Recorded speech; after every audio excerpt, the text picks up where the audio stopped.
चलो ध्यान दो। पिछले क्लास में हम लोगों ने कंपनी शुरू किया था, है कि नहीं? तो आइए जरा रिवीजन करते हुए आगे बढ़ते हैं कंपनी के बारे में। हम लोगों ने जाना ऑर्गेनाइजेशन के बारे में, संस्थाओं के बारे में, कि संस्थाएं कितने प्रकार की होती हैं। संस्थाएं दो प्रकार की होती हैं। Organisation are of two types. संस्था दो प्रकार की होती हैं। पहला लाभ न कमाने वाली संस्था और दूसरा लाभ कमाने वाली संस्था, है कि नहीं? तो चलिए जरा गौर कीजिएगा। हम लोगों ने जाना था ऑर्गेनाइजेशन के बारे में। ऑर्गेनाइजेशन के बारे में हमने जाना था। ऑर्गेनाइजेशन यानी हिंदी में बोले तो संस्था। ये संस्था क्या होता है सर? संस्था के बारे में हम लोगों ने जाना था कि संस्थाएं जो है हमारे यहाँ दो प्रकार की पढ़ने के लिए मिलती हैं। एक जिसको बोलते हैं एनपीओ, यानी कि फुल फॉर्म में बोले तो not for profit making organisation, है कि नहीं? Not for profit making organisation. और दूसरी ऐसी संस्था होती है जिसको हम लोग बोलते हैं profit making organisation. Full form में बोला जाए तो प्रॉफिट मेकिंग ऑर्गेनाइजेशन, है कि नहीं? लाभ कमाने वाली संस्था और लाभ न कमाने वाली संस्था। अकाउंटिंग के पर्पस से देखा जाए, लेखांकन के पर्पस से देखा जाए तो ऑर्गेनाइजेशन जो होते हैं, संस्था जो होते हैं, वो कितने प्रकार के होते हैं? दो प्रकार का। एक लाभ न कमाने वाली संस्था और दूसरा लाभ कमाने वाली संस्था। फिर से ऑर्गेनाइजेशन जो लाभ कमाने वाली है, ये अकाउंटिंग पर्पस से पूरा 11th क्लास और 12th क्लास मिला करके हमें तीन प्रकार की संस्थाओं के बारे में पढ़ने को मिलता है। हमें तीन प्रकार की संस्थाओं के बारे में पढ़ने को मिलता है, ठीक है? चलो, पहला वाला जो संस्था है उसको बोलते हैं, पहला वाला जो संस्था है उसको बोलते हैं सोल ट्रेड। क्या बोलते हैं?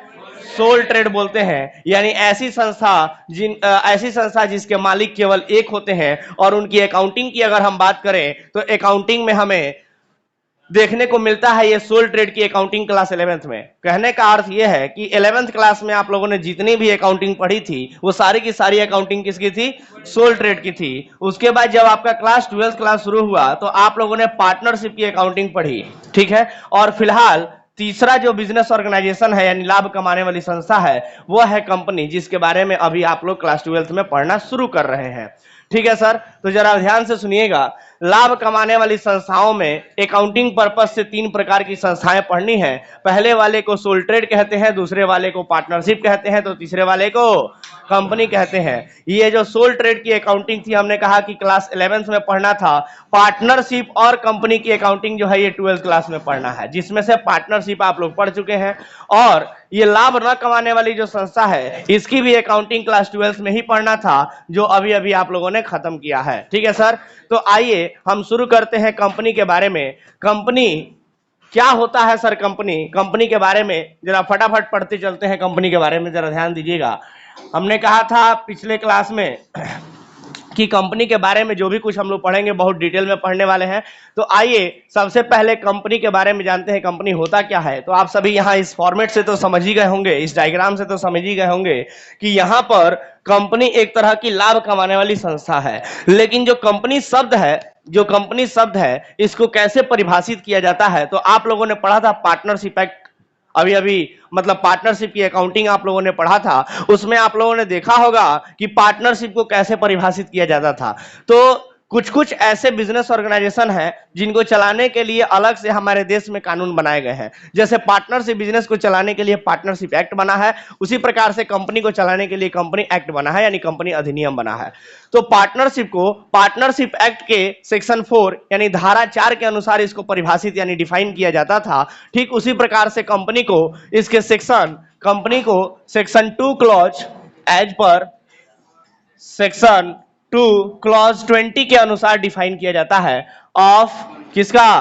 कंपनीज एक्ट 2013, यानी कंपनी एक्ट 2013 में जो बना था उसके सेक्शन 2 क्लॉज 20 के अनुसार कंपनी को परिभाषित किया जाता है। क्या कहता है सेक्शन 2 क्लॉज 20 कंपनी के बारे में? कंपनी के बारे में कहता है कि एक कंपनी क्या है सर? तो एक कंपनी इज ए कंपनी, जरा ध्यान दीजिएगा, यहाँ पर डेफिनेशन बहुत ही इंटरेस्टिंग है। A company is a company, company क्या है? एक ऐसी कंपनी विच इज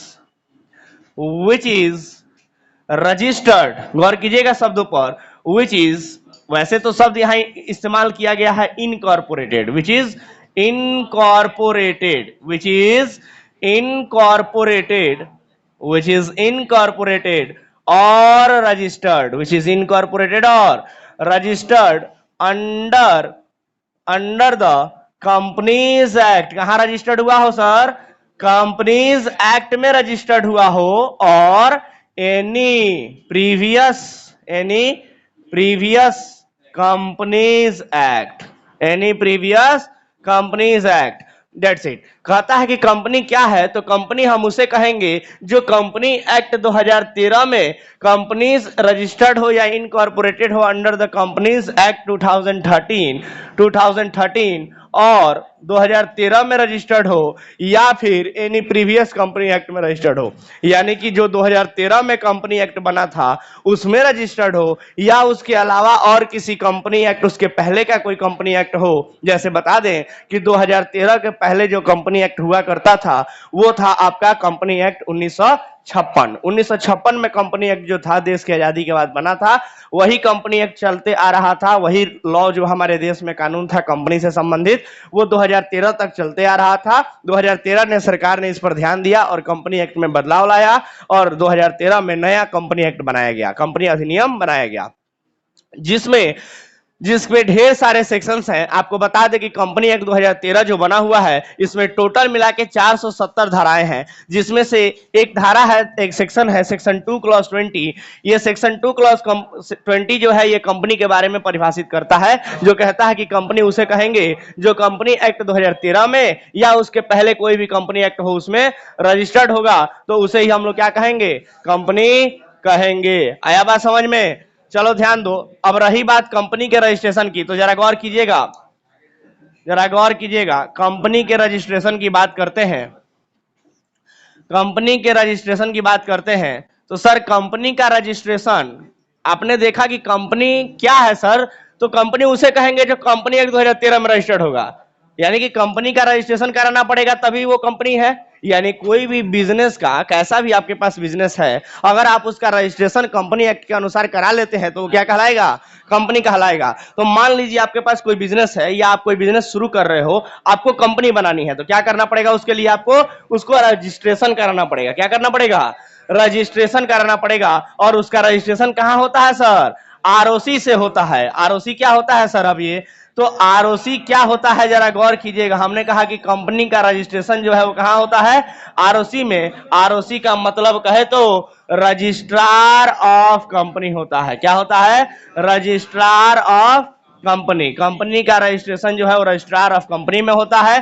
सर ये रजिस्ट्रार ऑफ कंपनी कहां होती है सर? ये कहां पाई जाएगी? तो हमने कहा कि रजिस्ट्रार तो ईच स्टेट यानी कि हर स्टेट में पाई जाती है। रजिस्ट्रार ऑफ कंपनी कहां होते हैं सर? ये हर स्टेट में पाए जाते हैं। तो जरा गौर कीजिएगा, हर स्टेट में रजिस्ट्रार पाए जाते हैं।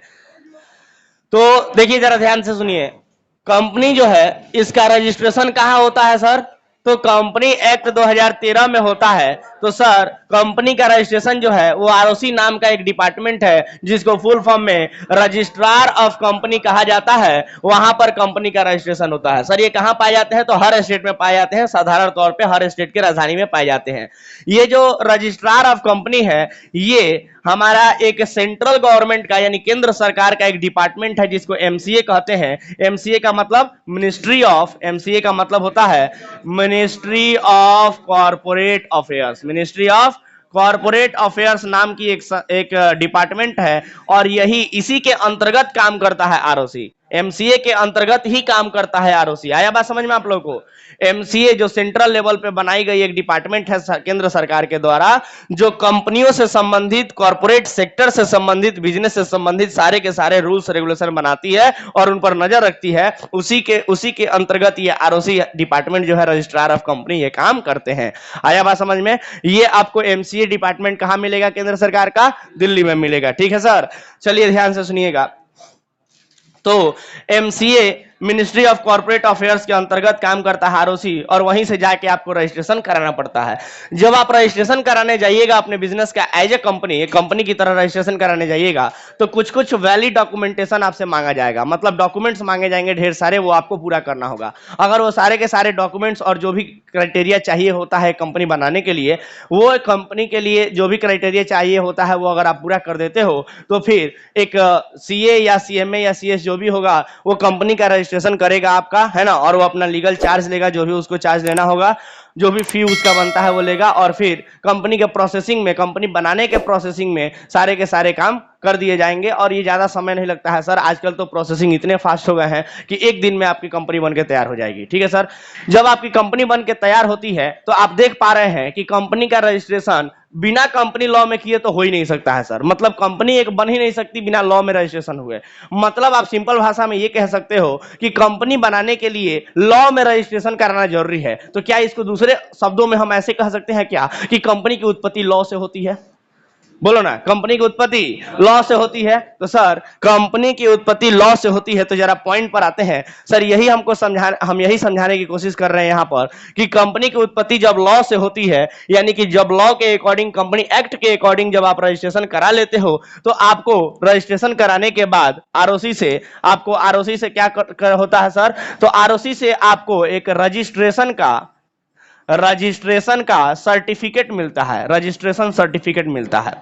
सर्टिफिकेट, आप कंपनी चलाते हो तो आरओसी से रजिस्ट्रेशन कराए हो तो आपको रजिस्ट्रेशन सर्टिफिकेट मिलेगा कंपनी के तरफ से, मतलब आरओसी के तरफ से कंपनी के नाम पे, जिसमें आपके कंपनी का नाम रहेगा और वो किस प्रकार की कंपनी है, 1% कंपनी है, प्राइवेट कंपनी है, पब्लिक कंपनी है, या कैसे भी और भी बहुत प्रकार की कंपनियां होती है, कैसी कंपनी है वो डिटेल में वहां पर लिखा रहेगा उस सर्टिफिकेट में। और वो सर्टिफिकेट पर आपको एक नंबर भी दिया जाएगा जो कंपनी का रजिस्ट्रेशन नंबर होगा, जिससे कि आपका कंपनी आइडेंटिफाई हो सकता है सरकार के नजर में।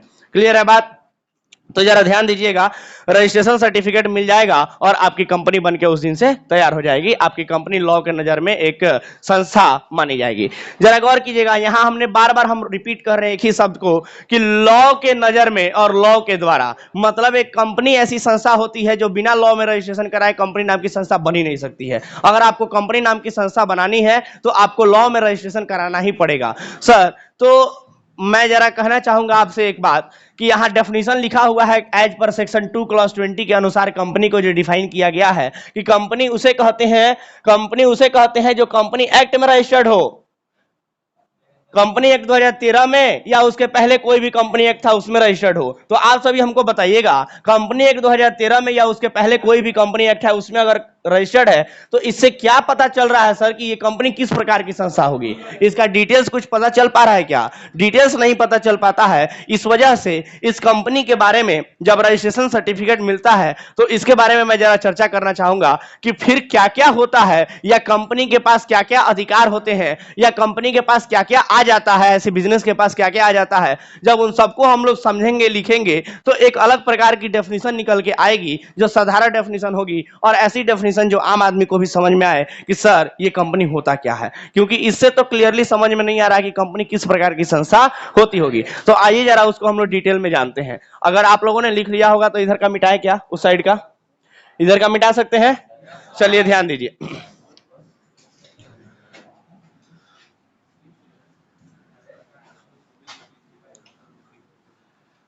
देखिए, कंपनी को एक अलग नजरिए से हम लोग समझने का प्रयास यहां पर करेंगे। जरा गौर कीजिएगा, कंपनी जो है, सबसे पहले तो आपने देखा कि कंपनी बनने के लिए आपको रजिस्ट्रेशन कराना पड़ता है। देखो इधर, कंपनी बनने के लिए आपको क्या करना पड़ता है? रजिस्ट्रेशन कराना पड़ता है। और ये रजिस्ट्रेशन कहां होता है सर? आरओसी से होता है। जरा गौर से सुनिएगा, रजिस्ट्रेशन जब कराइएगा इसका मतलब लॉ के अकॉर्डिंग आप रजिस्टर्ड करा रहे हैं, लॉ के अकॉर्डिंग रजिस्टर्ड करा रहे हैं। और चूंकि लॉ के अकॉर्डिंग जब आप रजिस्ट्रेशन कराते हो, इस वजह से आपका कंपनी जो है कहता है, लॉ कहता है कि लॉ के नजर में एक संस्था अब ये बन के तैयार हो चुका है। लॉ के नजर में, लॉ के नजर में मतलब आपके कंपनी नाम की जो संस्था है उसकी उत्पत्ति जो है वो कैसे होती है? लॉ से ही होती है, मतलब कानून से ही होती है। तो कहता है कि कंपनी के नजर में भी ये एक पर्सन बन गया, कंपनी के नजर में भी क्या बन गया? एक पर्सन बन गया। लेकिन बताओ कि क्या हमारे और आपके जैसा नेचुरल पर्सन है क्या? हमारे और आपके जैसा नेचुरल पर्सन है क्या कंपनी? नहीं सर, बल्कि कंपनी तो हम ही लोग ना इंसान ही तो बनाते हैं। तो इस वजह से कहा जाता है कि कंपनी एक नेचुरल पर्सन नहीं बल्कि इंसानों के द्वारा बनाया गया पर्सन यानी कि आर्टिफिशियल पर्सन है। कैसा पर्सन है? कंपनी एक आर्टिफिशियल पर्सन है। जब रजिस्ट्रेशन हो जाता है तो कंपनी के बारे में कहा जाता है क्या? कि वो एक आर्टिफिशियल पर्सन है। आर्टिफिशियल पर्सन है। जरा ध्यान दीजिएगा, कंपनी एक आर्टिफिशियल पर्सन है ऐसा कहा जाता है क्योंकि इंसान ही तो उसको बनाते हैं, और इंसान कुछ भी बनाता है उसको क्या कहते हैं? आर्टिफिशियल कहते हैं। और पर्सन इसलिए कहा गया है क्योंकि लॉ के नजर में अब वो भी क्या है? हमारे आपका जैसा एक पर्सन है। ठीक है सर, इस पर्सन वर्ड पर हम और भी ज्यादा चर्चा करेंगे आने वाले क्लासेज में, लेकिन फिलहाल आगे बढ़ते हैं, कुछ और बातें जाननी है कंपनी के बारे में। जरा ध्यान से सुनिएगा, कंपनी एक आर्टिफिशियल पर्सन है ऐसा कह दिया जाता है, और उसके बाद फिर कंपनी के बारे में कहा जाता है कि सर लॉ के नजर में ये बना है। लॉ के नजर में ये बना है यानी कि इसका लीगल आइडेंटिटी भी होगा। लीगल आइडेंटिटी यानी कानूनी पहचान भी इसका अपना होगा, और ये मालिक से बिल्कुल भी अलग पहचान होती है क्योंकि अब वो भी एक पर्सन है ना। कंपनी भी क्या है? एक पर्सन है। हम भी एक पर्सन है लॉ के नजर में। तो कहता है कि हम अलग है यानी कंपनी का मालिक जो है वो अलग है और कंपनी अलग है। और इस तरह से यहां एक और वर्ड निकल के आता है जिसको कहते हैं सेपरेट। Separate legal entity. ये कैसी एंटिटी है सर? सेपरेट लीगल एंटिटी है। कैसी एंटिटी है? Separate legal entity. सेपरेट माने अलग, और लीगल एंटिटी माने कानूनी पहचान है उसका। ठीक है सर, अलग कानूनी पहचान है उसका, उसके मालिक से हटके। तो आगे बढ़ते हैं, और क्या कहा जाता है कंपनी के बारे में? कंपनी के बारे में कहा जाता है कि सेपरेट लीगल एंटिटी तो है ही सर, लेकिन उसको कुछ राइट्स भी मिल जाते हैं। जैसे जैसे आप लोगों ने अभी अभी देखा कि कंपनी जो है लॉ के नजर में बनता है। लॉ के नजर में एक इंसान है, लॉ के अकॉर्डिंग ही उसका जन्म हुआ है, क्योंकि बिना रजिस्ट्रेशन कराए उसका जन्म भी नहीं हो सकता। तो कहता है कि सर उसका जन्म कैसे हुआ है? लॉ के नजरों में। तो मरेगा भी तो लॉ के नजर में, हमारे आपके जैसा अचानक से कभी नहीं मर जाएगा।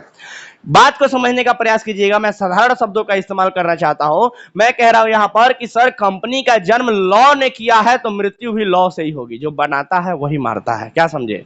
सिंपल भाषा में कहे तो जो बनाता है वही मारता है। तो किसने बनाया है? लॉ ने बनाया है, तो लॉ ही मारेगा। हमारे आपके बस की बात नहीं है। तो कहने का मतलब यह है कि अगर लॉ के द्वारा कंपनी को खत्म नहीं किया जाए तो वो कंपनी चलती रहेगी, चलती रहेगी, चलती रहेगी। उसका कोई भी जीवन काल हमारे आपके जैसे जीवन काल नहीं है सर, वो अनंत समय तक चलती रहेगी। आप लोगों ने सुना होगा कई ऐसी कंपनियां 100 साल से ज्यादा हो गया, 150 साल हो गया, अभी तक चल रही हैं।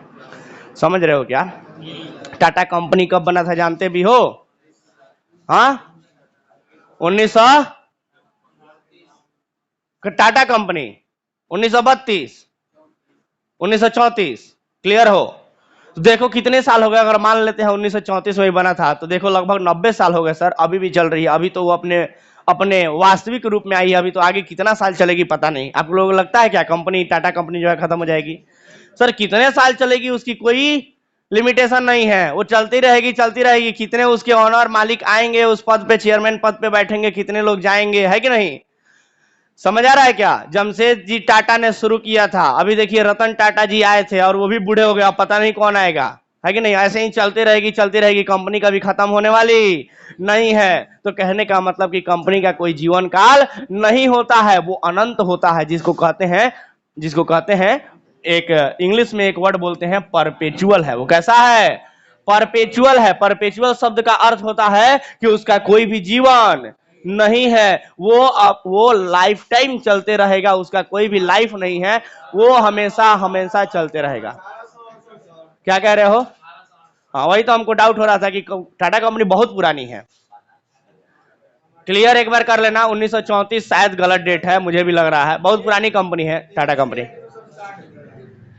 जो भी है खैर कोई बात नहीं, मुझे बस ये समझाना था, जब भी बनी हो मुझे बस ये समझाना था कि सर ध्यान दीजिएगा, मुझे बस ये समझाना था कि कंपनी देखो सालों साल चलती रहती है, वो कभी भी मरती नहीं है इंसानों की तरह, यानी कि वो अनंत समय तक चलती रहती हैं। उनका परपेचुअल सक्सेशन होता है। क्या होता है? परपेचुअल सक्सेशन वर्ड इस्तेमाल करते हैं, मतलब वो अनंत समय तक चलते रहेंगे, उनकी मृत्यु कभी भी नहीं हो सकती है, क्योंकि वो नेचुरल थोड़ी है, वो तो आर्टिफिशियल है सर। और आर्टिफिशियल चीजों की मृत्यु थोड़ी होती है। समझ पा रहे हो क्या?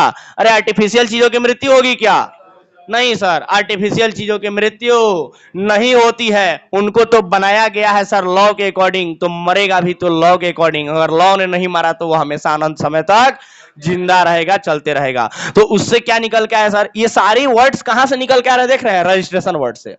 रजिस्ट्रेशन हुआ तो क्या क्या हुआ, तो रजिस्ट्रेशन हुआ तो एक आर्टिफिशियल पर्सन का जन्म हुआ, रजिस्ट्रेशन हुआ तो एक ऐसे एंटिटी का उत्पत्ति हुआ जो सेपरेट लीगल हो, यानी कि अलग हो, किससे, उसके मालिक से अलग हो, सेपरेट लीगल एंटिटी नाम का एक एंटिटी का जन्म हुआ। और उसका लाइफ कैसा हुआ, परपेचुअल सक्सेशन हुआ। परपेचुअल सक्सेशन क्यों हुआ, क्योंकि लॉ ने ही उसको बनाया है, तो मारेगा भी तो कौन मारेगा, लॉ मारेगा। वो हमारे आपके जैसे इंसानों की तरह मरने वाला नहीं है, वो अनंत है सर, उसका कोई जीवन काल नहीं है, तो ये कहलाएगा परपेचुअल सक्सेशन। समझ रहे हो क्या।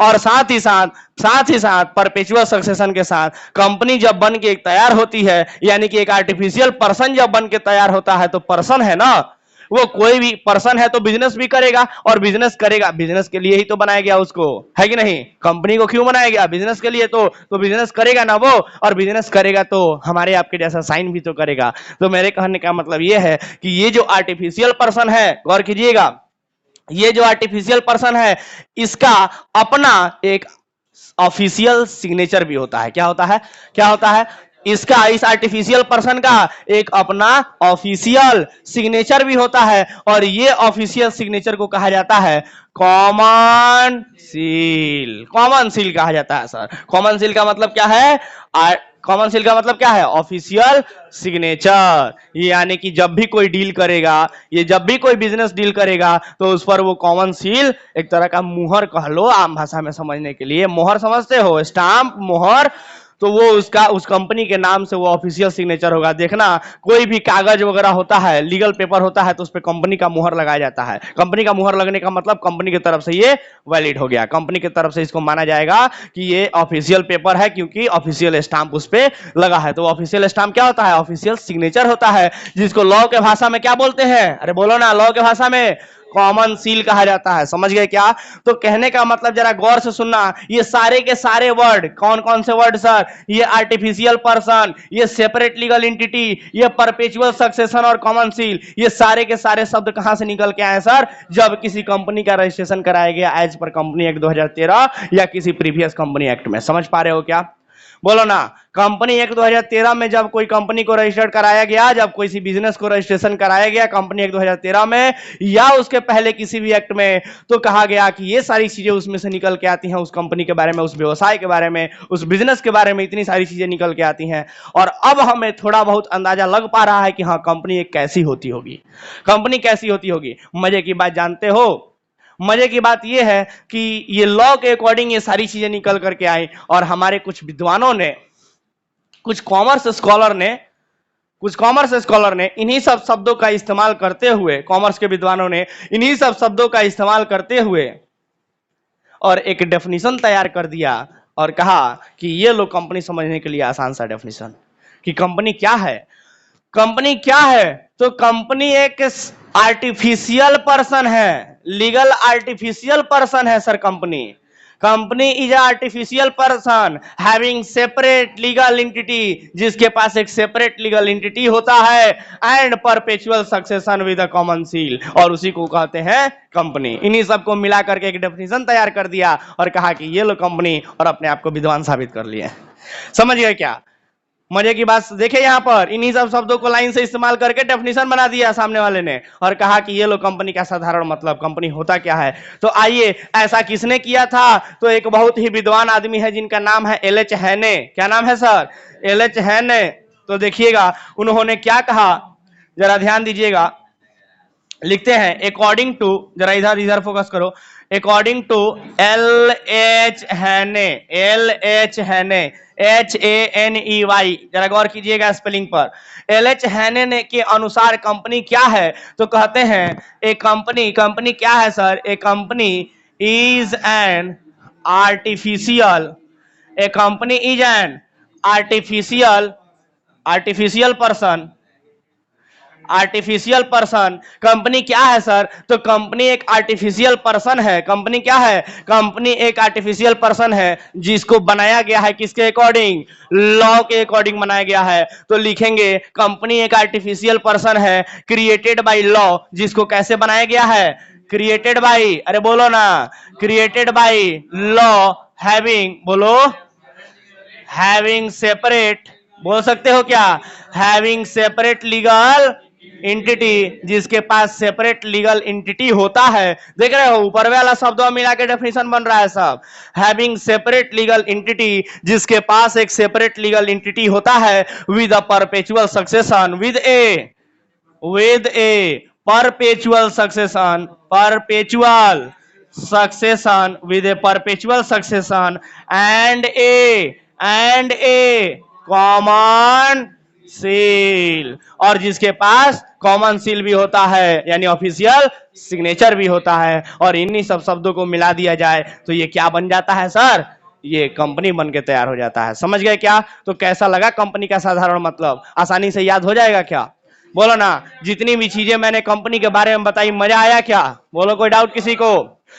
आसानी से डेफिनेशन याद कर सकते हो? बोलो ना। चलो, तो कंपनी के बारे में अगर इतना लिख लिए हो तो जरा एक लाइन और लिखवाते हैं, जरा उसको भी लिख लेना। चलो, इतना लिख लिए क्या? जरा इधर इधर वाला मिटा दे क्या? इधर वाला सब इधर का मिटा सकते हैं? जल्दी करो, जल्दी मिटा रहे हैं इधर का, जल्दी करो। चलो ध्यान दो, कंपनी के बारे में कुछ और बातें यहां लिखते हैं, जरा उस पर फोकस कीजिएगा। तो आपने अभी अभी एक general meaning according to L H Haney, professor L H Haney नाम था इनका, एल एच हैने इनका नाम था, और इन्होंने कंपनी को कुछ इस प्रकार से परिभाषित किया और फिर कंपनी के बारे में थोड़ी बहुत और बातें इन्होंने कही। क्या बातें हैं जरा गौर कीजिएगा। इन्होंने कहा कि it is a voluntary association. ये क्या है सर? देखो क्या कहा कंपनी के बारे में, इट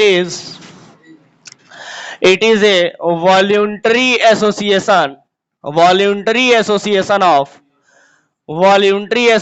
ऑफ पर्सन। जरा गौर कीजिएगा, ये एक तरह का वॉल्यूंटरी यानी अपनी इच्छा से, एसोसिएशन ऑफ पर्सन यानी लोगों का समूह है। ऐसे लोगों का समूह जो अपनी इच्छा से इकट्ठा हुए हैं, ऐसे लोगों का समूह जो अपनी इच्छा से इकट्ठा हुए हैं। कहता है it is a voluntary association of individuals, लोगों का, वॉलंटरी एसोसिएशन ऑफ पर्सन कह सकते हैं या इंडिविजुअल कह सकते हैं यहां पर, जिनका उद्देश्य क्या होता है? एक ऐसी संस्था का निर्माण करना जिससे वो क्या कर सके? प्रॉफिट कमा सके, पैसा कमा सके। समझ में आ रहा है क्या? तो कहता है it is a voluntary association of persons for profit. क्यों सर? क्यों ये लोग इकट्ठा हुए हैं एक जगह पर? क्यों एक एसोसिएशन यानी संस्था बना रहे हैं? क्यों बना रहे हैं सर? क्योंकि इनको प्रॉफिट कमाना है। फॉर प्रॉफिट हैविंग, जिनके पास क्या होगा सर? जिनके पास क्या होगा? हैविंग कैपिटल, जिनके पास कुछ पूंजी होगा। अरे वो लोग पूंजी लगाएंगे ना, वो लोग अपना अपना पैसा लेके आएंगे ना, बोलो ना जी। और अपना अपना पैसा लेकर के आएंगे तो उसको हम लोग क्या कहते हैं अकाउंटिंग के भाषा में? कैपिटल कहते हैं। तो कहता है कि हैविंग कैपिटल, जिनके पास कैपिटल होगा जो कि डिवाइडेड इनटू, जो वो डिवाइड होगा यानी कि जिसको डिवाइड किया जा सकता है, बांटा जा सकता है, डिवाइडेड इनटू शेयर्स, यानी उनको छोटे छोटे टुकड़ों में, शेयर्स का मतलब बहुत डिटेल में हम समझाएंगे, बट इतना फिलहाल यहां पर समझिए कि छोटे छोटे टुकड़ों में क्या कर दिया जाएगा? उन कैपिटल को बांट दिया जाएगा। तो कहता है डिवाइडेड इनटू शेयर्स। और वो शेयर्स कैसे होते हैं सर? तो वो ऐसे शेयर होते हैं जो ट्रांसफर किए जा सकते हैं, एक जगह से दूसरे जगह ट्रांसफर किए जा सकते हैं, इसीलिए उन शेयर्स को हम लोग नाम देंगे ट्रांसफरेबल शेयर्स। वो कैसे शेयर्स होते हैं? ट्रांसफरेबल शेयर्स होते हैं। और फिर उसमें हम लोग लिखेंगे कि transferable shares ownership of which the condition of membership, जिसका मालिकाना हक जो होता है, ऑनरशिप ऑफ विच यानी कि जिसका मालिकाना हक जो है, is the condition of membership, membership, condition of membership, यानी वो लोग मेंबर बने हैं ना जी एक संस्था के, अपनी कंडीशन ऑफ मेंबरशिप, वो लोग अपने इच्छा से वॉलंटरी तरीके से यानी अपनी इच्छा से इकट्ठा हुए हैं और एक एसोसिएशन का निर्माण किए हैं, यानी कि एक कंपनी बनाए हैं। और उस क्यों बनाया है सर? क्योंकि उनको प्रॉफिट कमाना है, जिसमें क्या होगा, कैपिटल होगा, और वो कैपिटल डिवाइडेड होगा यानी बटा होगा ट्रांसफरेबल शेयर में, यानी छोटे छोटे टुकड़ों में, और वो हर एक टुकड़ा हम लोग क्या कर सकते हैं, एक से दूसरे को बांट सकते हैं। ऑनरशिप ऑफ विच, जिसका जो मालिकाना हक है, is the condition of membership. वो डिपेंड करता है कि उस कंपनी का मेंबरशिप कैसा लिए हैं, किस तरह से लिए हैं, उस पर डिपेंड करता है, उस कंडीशन पे डिपेंड करता है। लास्ट लाइन को थोड़ा सा इग्नोर कीजिएगा, यहां तक की बातें बताइए कि कंपनी एक वॉलंटरी एसोसिएशन ऑफ पर्सन होता है। क्यों सर? क्यों वो लोग इकट्ठा हुए हैं? क्यों वो लोग इकट्ठा हुए हैं सर? प्रॉफिट कमाने के लिए, जिनके पास क्या होगा, कैपिटल होगा, और वो कैपिटल बटा होगा, बोलो ना, छोटे छोटे टुकड़ों में, और वो टुकड़ों को हम लोग क्या कर सकते हैं, ट्रांसफर कर सकते हैं, यानी कि बांट सकते हैं। आया क्या बात समझ में? तो सर ये सब बातें जानने के बाद अब हम लोग अंदाजा लगा सकते हैं कि कंपनी कैसी होती है। क्लियर है बात? एक लाइन लिखेंगे हम लोग एक्स्ट्रा नॉलेज के रूप में, company, the word company is also known as, जो कंपनी वर्ड है, the word company, the word company, ये जो कंपनी शब्द है, ये जो कंपनी शब्द है, is also known as, is also known as, company को और भी अलग अलग नामों से जाना जाता है। इज ऑल्सो नॉन एज, किस नाम से जाना जाता है सर? तो ज्वाइंट स्टॉक कंपनी के नाम से भी जाना जाता है, ज्वाइंट स्टॉक कंपनी के नाम से भी जाना जाता है। और साथ ही साथ एक और नाम दिया जाता है इसको, ज्वाइंट स्टॉक कंपनी, और ज्वाइंट स्टॉक कंपनी कहो, या फिर एक और शब्द है कॉरपोरेशन। क्या शब्द है? कॉरपोरेशन। इस शब्द से भी जाना जाता है, कॉरपोरेशन शब्द से भी, और ज्वाइंट स्टॉक कंपनी से भी जाना जाता है। तो ये दो शब्द और आप लोगों ने सीखा, ज्वाइंट स्टॉक कंपनी या फिर कॉरपोरेशन। आया क्या बात समझ में? मतलब कॉरपोरेशन वर्ड भी कंपनी के लिए ही इस्तेमाल किया जाता है। आप लोगों ने सुना होगा एलआईसी के बारे में, जानते हैं क्या एलआईसी? मैंने पढ़ाया था जब डेथ ऑफ पार्टनर पार्टनरशिप में हम पढ़ा रहे थे, तो आप लोगों को एलआईसी के बारे में बताए थे बहुत सारी बातें, है कि नहीं? एलआईसी का फुल फॉर्म होता है life insurance corporation, life, LIC, life insurance corporation. समझ गए क्या? तो एलआईसी का मतलब लाइफ इंश्योरेंस कॉरपोरेशन। तो देखो कॉरपोरेशन का मतलब अभी अभी बताया, कॉरपोरेशन का मतलब कंपनी, और आप सभी जानते हैं एलआईसी भी क्या है, एक कंपनी है जिसका शेयर्स भी पिछले साल मार्केट में आया था। समझ गए बात?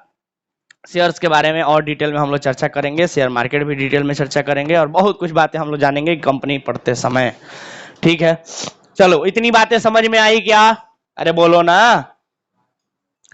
इतनी बातें समझ में आई क्या? चलो तो ये नीचे जो लिखे हैं इसको मिटा दे क्या, ये कंपनी रजिस्ट्रेशन वाली बातें, इसको लिख लिए होंगे आप लोग, है ना? चलो जरा गौर करो, ये कंपनी रजिस्ट्रेशन हम आप लोग लिख लिए होंगे, हम उम्मीद करते हैं।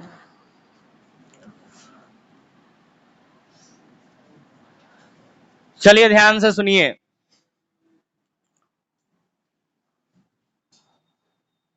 ध्यान से सुनिए, इन सब बातों पर अगर हम गौर करें, जितना अभी तक कंपनी के बारे में हमने जाना, यहां से लेके उधर तक जितना भी कंपनी के बारे में हम लोगों ने जाना, उन सबको ध्यान में रखते हुए हम चाहे तो अगर कंपनी का मीनिंग अगर हमारा क्लियर हो गया हो कि कंपनी होता क्या है सर, तो हम आराम से फीचर्स डिस्कस कर सकते हैं। क्या फीचर्स कहो या कैरेक्टरिस्टिक्स कहो, विशेषताएं कहो, किसकी?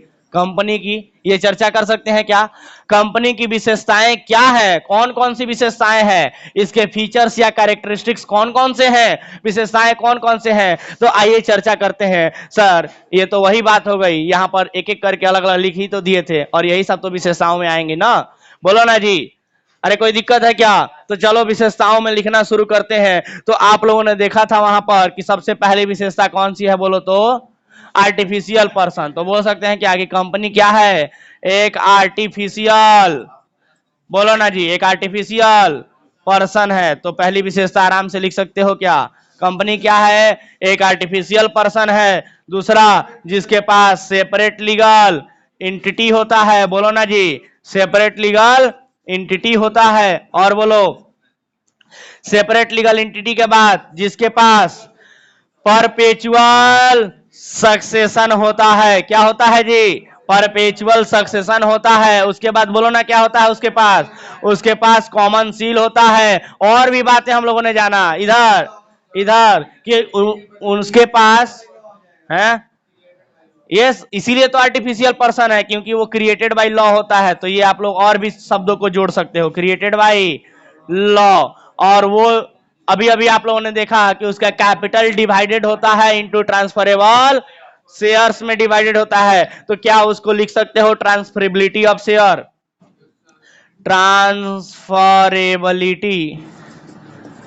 ऑफ शेयर्स लिख सकते हो क्या? यानी उसके जो शेयर्स होते हैं वो ट्रांसफरेबल होते हैं, ऐसा लिख सकते हो क्या? बोलो ना, कोई डाउट है क्या? उसके बाद और भी चीजें लिख सकते हो, चाहो तो लिख सकते हो। चूंकि आप लोगों को पता है कि अभी अभी हमने यहां पर बताया कि सेपरेट लीगल एंटिटी होता है। और जरा गौर कीजिएगा, जब भी वर्ड आता है सेपरेट लीगल एंटिटी, तब दिमाग में हमारे आता है कि सर मालिक और कंपनी दोनों क्या है? सेपरेट है। सेपरेट माने अलग अलग है। ऐसा कंसेप्ट आप लोगों ने 11th क्लास में पढ़ा होगा। सेपरेट लीगल एंटिटी यानी एक ऐसी संस्था जिसके मालिक और बिजनेस क्या होते हैं? दोनों अलग अलग होते हैं। लॉ के नजर में उन दोनों का क्या है? दोनों का महत्व अलग अलग है। दोनों अलग अलग इंसान होते हैं, मतलब दोनों अलग अलग संस्थाएं होती हैं, या कह लो तो जो मालिक है मालिक से अलग होता है। आप लोगों ने पढ़ा था ना 11th क्लास में separate legal entity. Separate legal entity नाम का कंसेप्ट आप लोगों ने पढ़ा था, जो क्या कहता था? According to separate legal entity business and businessman both are separate. व्यवसाय और व्यवसाय के मालिक दोनों अलग अलग होते हैं। तो जब अलग अलग होते हैं तो जरा गौर कीजिएगा, मालिक अलग है, बिजनेस अलग है, तो सर जब लायबिलिटी की बात की जाएगी, लायबिलिटी यानी कर्ज दायित्व की बात की जाएगी, तो कहा जाएगा कि जहां पर सेपरेट लीगल एंटिटी नहीं होता है, जिस व्यवसाय में जैसे सोल ट्रेड और पार्टनरशिप में सेपरेट लीगल एंटिटी नहीं होता है, तो वहां पर लायबिलिटी अनलिमिटेड होते हैं। मालिकों की लायबिलिटी अनलिमिटेड होते हैं।